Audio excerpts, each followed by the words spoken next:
Wells Fargo Bank announced yesterday that they are closing personal lines of credit. Well, what does this mean to the real estate market?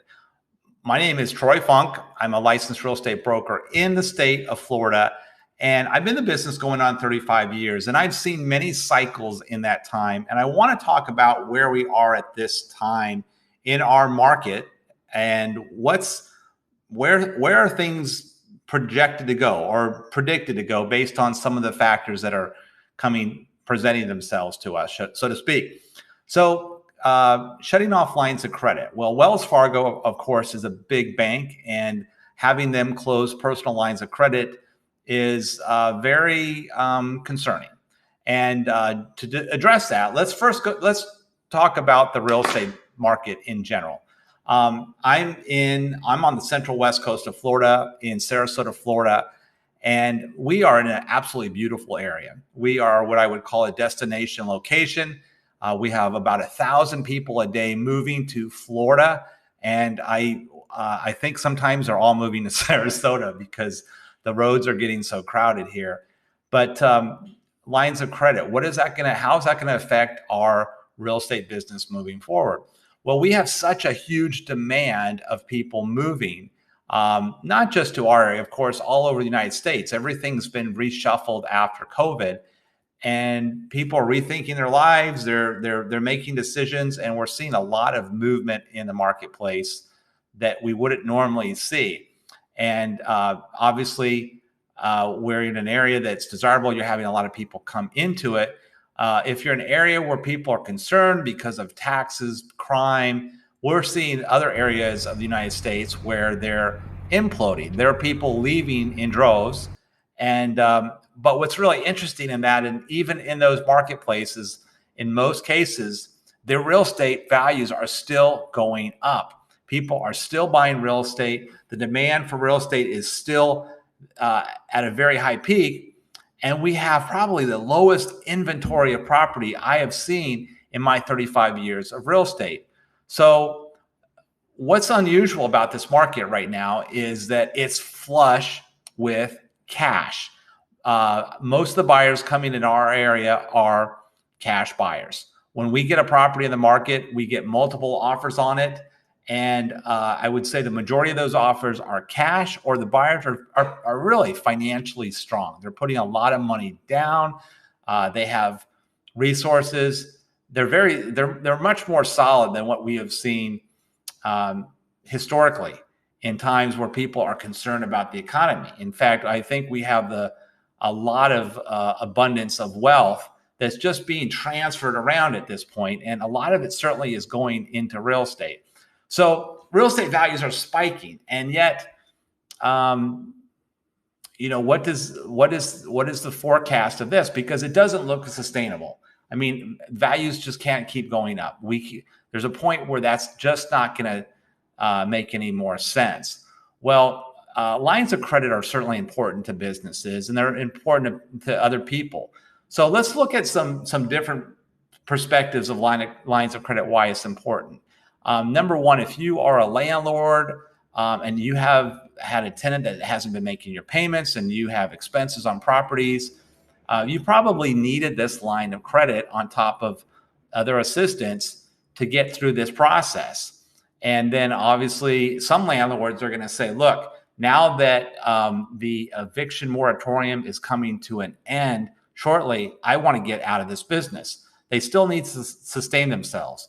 Businesses need lines of credit to also help their business. So personal lines of credit is not necessarily somebody using reckless spending. It's a function of their business. So when you take that out of the equation, it could be problematic.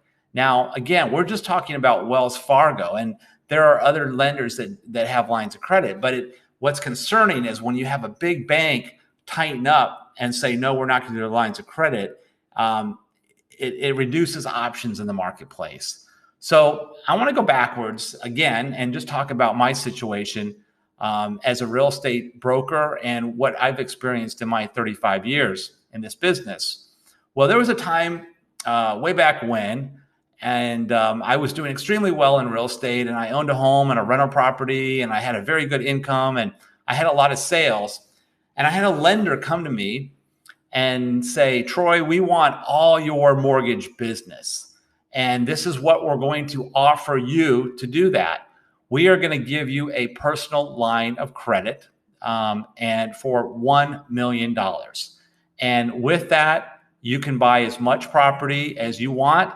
It has to be at least 10% below value, and you can buy it with no money down.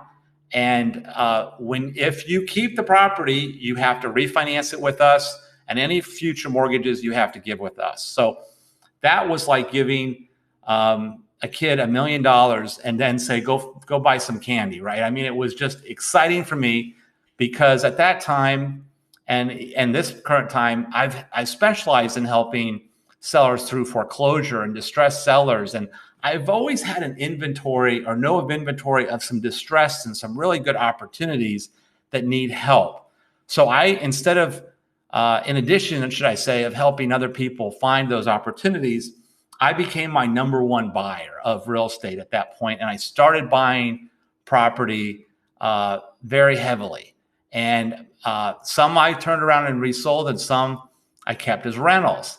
Now, that line of credit was absolutely critical to me because it enabled me to start buying property and putting some motion back into the economy at that point, or at least in our local area, because the market had been stagnant for a long time, and there was a shortage of rental properties, and it's even gotten worse at this point. And I was buying properties that were empty. I was fixing them up, and I was turning them into rental properties. So depending on your perspective, I was giving value. That line of credit enabled me to circulate money, put things back in production, and it was very helpful. Well, since that point, that line of credit got canceled as the market changed. And I did nothing wrong. It wasn't me. My portfolio was very solid at that point, and I applied for another line of credit, and I was given about $500,000. But this time it was a lot more work to get that line of credit. And again, I did nothing wrong, and the bank canceled the line of credit. And when they did that, it caused a problem because the market did shift, and I needed some help as tenants were not making the payments. I come to the point where I need to sell some of these properties. I was really just needed some short-term capital to solve a long-term problem. So lines of credit are so important to a landlord, to a business owner like myself, as a line of credit allows you to invest in what you know best. And that's typically your own business. As that happens, you're putting momentum into the marketplace. You're allowing other people to benefit through that, and you're putting opportunities in there. For example, again, if you're buying empty homes and you're turning those into rental properties, you're helping tenants find rental properties, and you're taking empty properties off the marketplace. A lot of times when you're buying distressed property, you have to put a lot of money into them depending on the property. Well, that all takes capital to do that. So lines of credit are important. Cutting off the money supply, or at least shrinking the money supply, is problematic because it really hurts. I don't want to say the little guy, but it hurts the entrepreneur, the startup that's moving on, that's helping other businesses. And that's where I see we're coming into a crisis, because we're having not only a problem with inventory right now, and we're seeing a spike, but the difference between those that have and those that have not is becoming wider and wider. Real estate is a foundation for wealth. It's certainly important that anybody that can afford to buy a property do that. It's a foundational piece for wealth, and not being able to buy a property is problematic. It's problematic right now because with low inventory, high demand, if you don't have cash, it's very hard to buy a property. Now, if you're a business owner and you're not going to be able to have lines of credit, that could be very challenging. Now, again, it's Wells Fargo that's announced that they've lightened their lines of credit. If we start seeing that from other banks, I'm going to be concerned. Just because I know the impact. Every time that I've had a line of credit, when it's been canceled, again, it wasn't my fault, right? But it was the banks internally made that decision, but the economy was shifting, and it put money out of my pocket when I can use it the most. And it's funny how lines of credit work. Typically, when you don't need the money, a bank will approach you, and they'll offer that. In some regard, they'll make it easy for you. But when you do need money to get through a situation, if the money's not there, that's, again, a real challenge. So anyway, lines of credit, I hope that was helpful to you. If this was, please hit the like button and certainly hit the subscribe button as I talk about Florida from a real estate broker, all things possible. I handle bank-owned properties. I help people that are in distress with their mortgage. And I'm also, as I said, a broker on the central west coast of Florida.